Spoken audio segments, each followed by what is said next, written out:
Hello, everybody. How are you? I'm Kristen. I'm the library director for the Island Free Library. Whew, long week.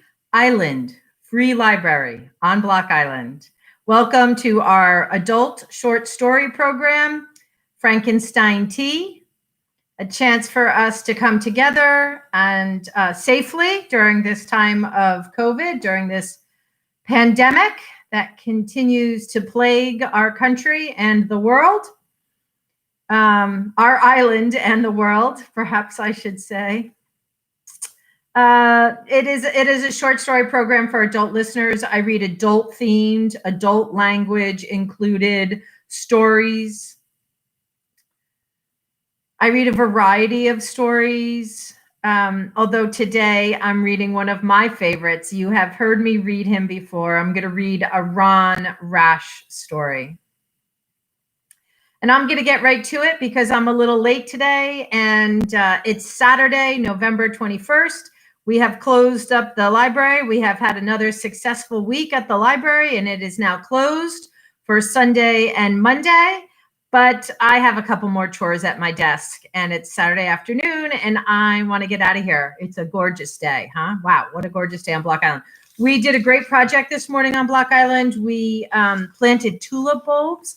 We had a great donation from Wicked Tulip, and we got all kinds of bulbs in. So, you know, it's that planting bulb phenomenon of, you know, will these come up?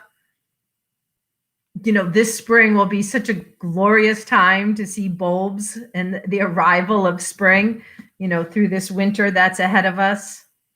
So it was fun. We got all the bulbs in. So let's see, what am I reading? Is this the one I'm reading? Boy, I think I'm reading this one. I read a few good books from here this morning, and yeah, I'm going to read this one. I liked this one. This one resonated with me. Hi, Dad. I read one in here today that I liked a lot. And then I read this one and I liked it even more. So I'm going to read this one and I hope that you like it, as always, right? So this is, the name of this book is Something Rich and Strange. Dad says lighter than yesterday. What did I read yesterday? Oh, the Ray Bradbury, The Coffin. Yeah, that was funky. Yeah, I had no idea where that story was going. I opened the book and read that. Yeah. Yeah, The Coffin. Yeah. Are you giving it a C, Dad? That was a C story? That was a good story. Is today's lighter than yesterday? The one I'm not reading certainly isn't lighter, so that's why I'm not reading it. No, the one that I'm not reading is a Return Home from War story. So no, I'm not reading that. And Ron Rash is never light. He's not really light. So, but this is a good story. This is a good story, and I think there are glimmers of hope in it. Maybe not a lot more than a glimmer, but there is a glimmer for me. So let's see. And I think you can relate to this. And Dad, I think you'll relate to this. I think you'll like this. Oh, he says, okay, Reed, stop babbling. Okay. So Something Rich and Strange, selected stories by Ron Rash. Let's see, when was this published? Who publishes? This is Echo, an imprint of HarperCollins, and they published it in 2014. Ron Rash, 2014. This story by Ron Rash is titled Waiting for the End of the World. And everybody sit back. It's got a couple pages to it. It's not long, but it's not, you know, it's not a quick one. It's not a page. It's medium. All right, here we go. Sit back, sip your tea. Enjoy your Saturday afternoon. Enjoy the story. Here we go. Waiting for the End of the World by Ron Rash. So it's somewhere between Saturday night and Sunday morning, clockwise. And I'm in a cinder block roadhouse called The Last Chance. And I'm playing Freebird.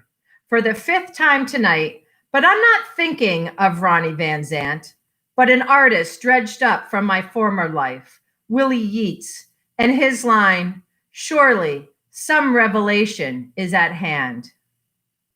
But the only rough beast slouching toward me is my rhythm guitar player, Sammy Griffin, who is down on all fours, weaving through the crowd of tables between the bathroom and stage. One of the great sins of the 60s was introducing drugs to the good old boy element of Southern society. If you were some Harvard psychology professor like Timothy Leary, drugs might well expand your consciousness. But they worked just the opposite way for people like Sammy, shriveling the brain to a reptilian level of aggression and paranoia. There is no telling what Sammy has snorted or swallowed in the bathroom, but his pupils have expanded to the size of dimes. He passes a table and sees a bare leg, a female leg, and grabs hold. He takes off an attached high heel and starts licking the foot. It takes about 3 seconds for a bigger foot with a steel-capped toe to swing into the back of Sammy's head like a football player kicking an extra point. Sammy curls up in a fetal position and blacks out among the peanut shells and cigarette butts. So now it's just my bass player, Bobo Lingefelt, Hal Deaton, my drummer, and me. I finish Freebird, so that means the next songs are my choice. They got to have Freebird at least once an hour, Rodney said when he hired me, saying it like his clientele were diabetics needing insulin. The rest of the time, you play what you want, he added. I turn to Bobo and Hal and play the opening chords of Gary Stewart's Roarin', and they fall in. Stewart was one of this country's neglected geniuses, once dubbed Honky Tonk's white trash ambassador from hell by one of the few critics who bothered listening to him. His music is 2 centuries worth of pent-up Appalachian soul, too intense and pure for Nashville, though they tried their best to pith his brain with cocaine, put a cowboy hat on his head, and make him into another talentless Music City hack. Stewart spent some of his last years hunkered down in a North Florida trailer park. No phone, not answering the door, every window of the hulk of rusting tin he called home painted black, surviving on what songwriting residuals dribbled in from Nashville. Such a lifestyle has its appeals, especially tonight as I look out at the human wreckage filling the last chance. One guy has his head on a table, eyes closed, vomit drooling from his mouth. Another pulls out his false teeth and clamps them on the ear of a gal at the next table. An immense woman in a purple jumpsuit is crying while another woman screams at her. And what I'm thinking is maybe it's time to halt all human reproduction. Let God or evolution or whatever put us here in the first place start again from scratch, because this isn't working. Like Stewart, I too live in a trailer, but I have to leave it more often than I wish because I'm not a musical genius, just a 40-year-old ex-high school English teacher who has to make money, more than I get from a part-time job proofing copy for the weekly newspaper, which is why I'm here from 7 to 2, 4 nights a week, getting it done in the name of Leonard Skinner, alimony, and keeping the repo man away from my truck. I will not bore you with the details of lost teaching jobs, lost wife, and lost child. Mistakes were made, as the politicos say. The last principal I worked for made sure I can't get a teaching job anywhere north of the Amazon rainforest. My ex-wife and my kid are in California. All I am to them is an envelope with a check in it.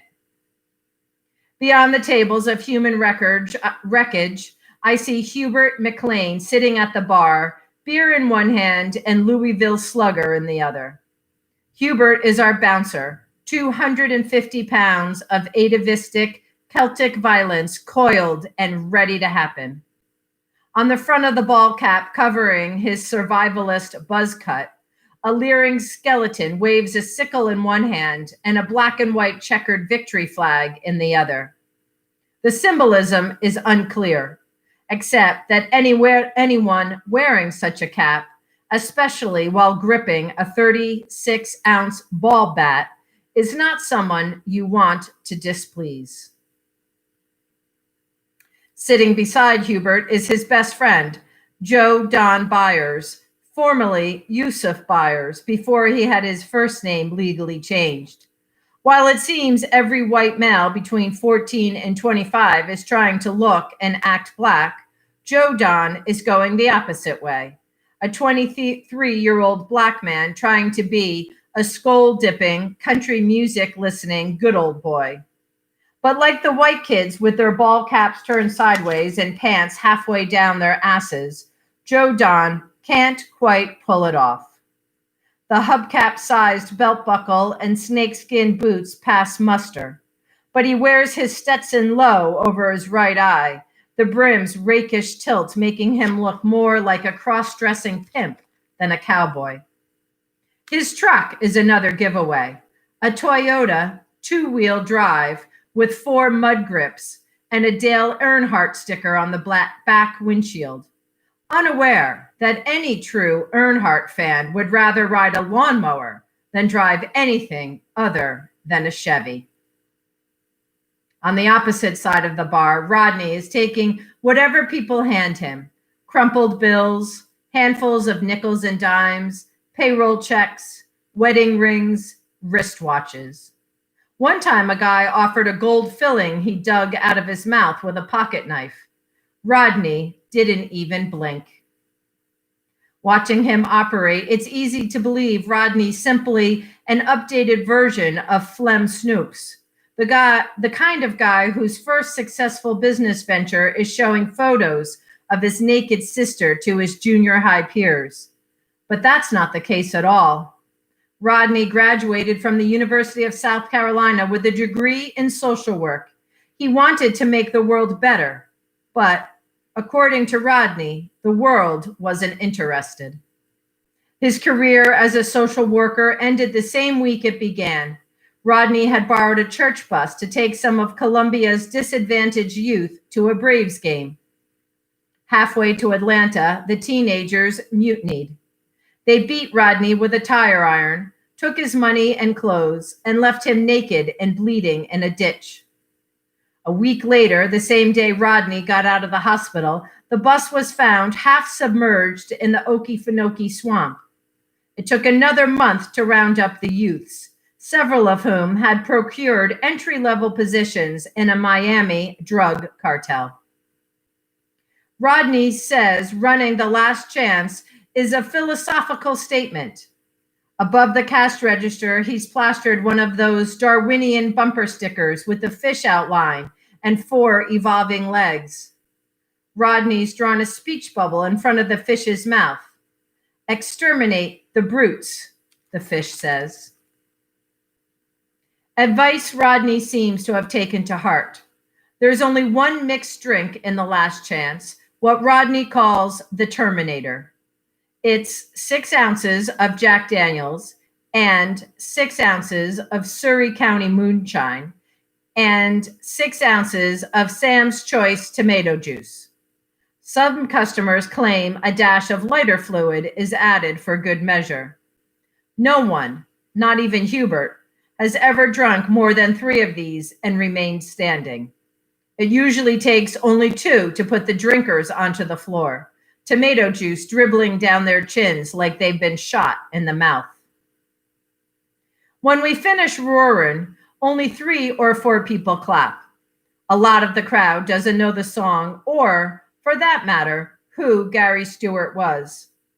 Radio and music television have anesthetized them to the degree that they can't recognize the real thing, even when it comes from their own gene pool.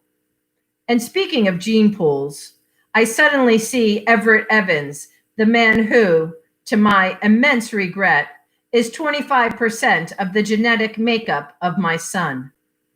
He's standing in the doorway, a camcorder in his hands. Everett lingers on Hubert a few seconds, then the various casualties of the evening, before finally honing in on me. I lay down the guitar and make my way toward the entrance. Everett's still filming until I'm right up on him. He jerks the camera down to waist level and points it at me like it's an Uzi. "What are you up to, Everett?" I say. He grins at me, though it's one of those grins that is one part malicious and one part nervous, like a politician being asked to explain $100,000 in small bills he recently deposited in the bank. "We're just getting some additional evidence as to your parental fitness." "I don't see no we," I say, "just one old meddling fool who, if he still had one, should have had his ass kicked." "Don't you be threatening me, Devin," Everett says. "I might just start this camcorder up again and get some more incriminating evidence. And I just might take that camcorder and perform a colonoscopy on you with it. Your daughter doesn't seem to have a problem spending the money I make here." "What's the problem, Devin?" Hubert says, walking over from the bar. "This man's working for National Geographic," I tell Hubert.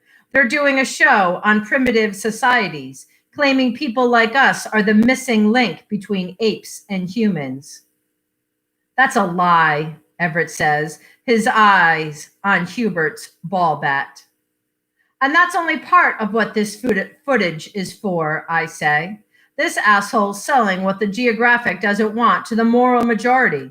They'll shut this place down like it's a toxic waste site." "We don't allow no filming in here," Hubert says, taking the camcorder from Everett's hands. Hubert jerks out the tape and douses it with the half-drunk Terminator he's been sipping. Hubert strikes a match and drops the tape on the floor. In 5 seconds, the tape looks like black jello. Everett starts backing out the door. "You ain't heard the last of this, Devin," he vows. Rodney lifts a bullhorn from under the bar and announces it's 1:45 and anybody who wants a last drink had better get it now. There are few takers, but most customers now lacking money are consciousness. I'm thinking to finish up with Steve Earle's Graveyard Shift and Dwight Yoakam's 1,000 Miles from Nowhere.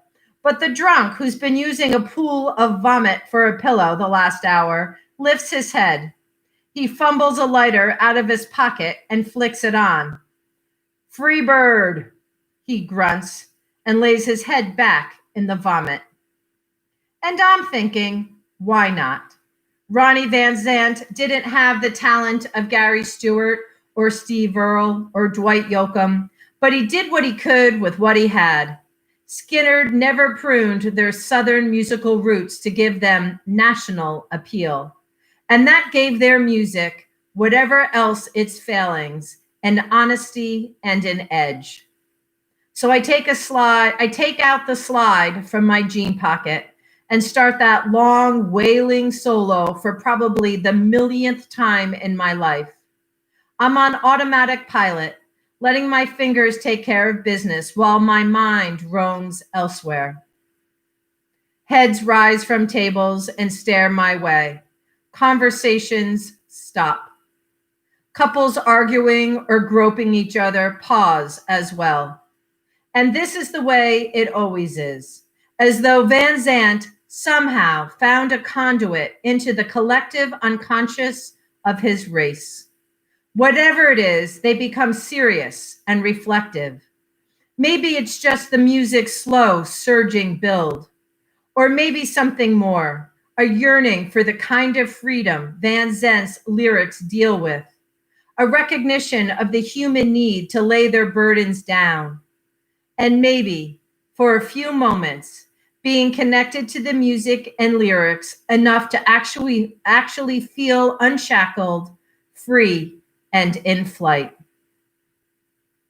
As I finish Freebird, Rodney cuts on every light in the building, including some high-beam John Deere tractor lights he's rigged on the ceiling.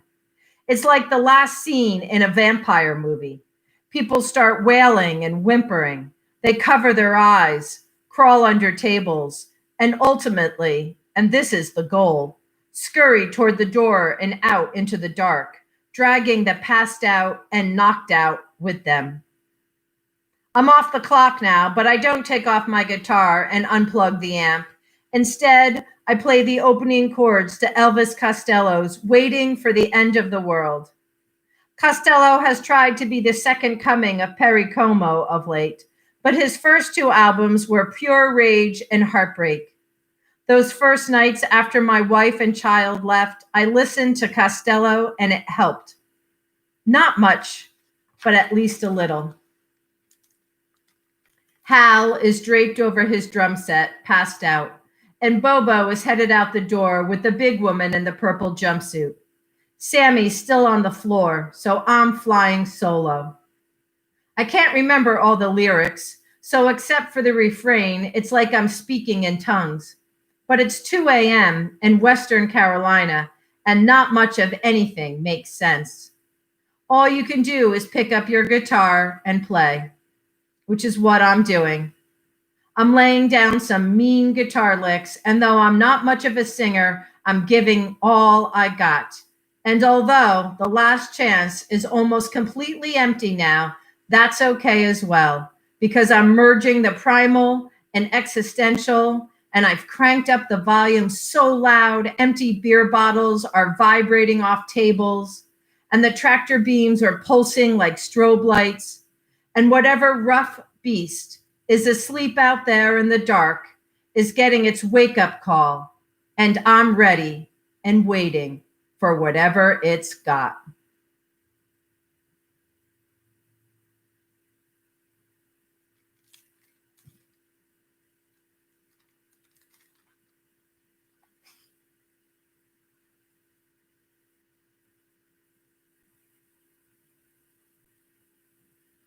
Ron Rash, Waiting for the End of the World, from a collection of stories, Something Rich and Strange.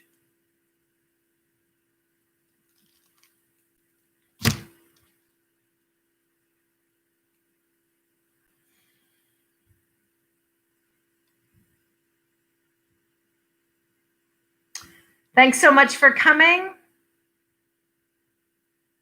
I love Ron Rash.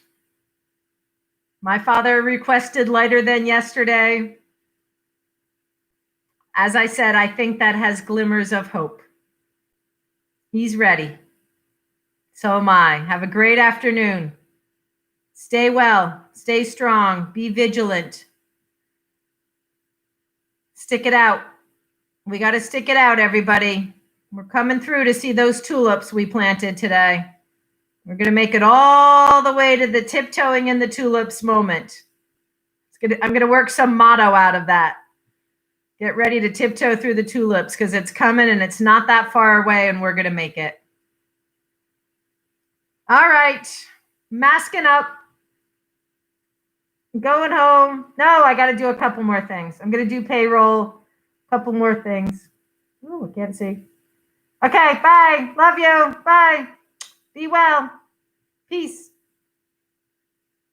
Sending love. Over and out.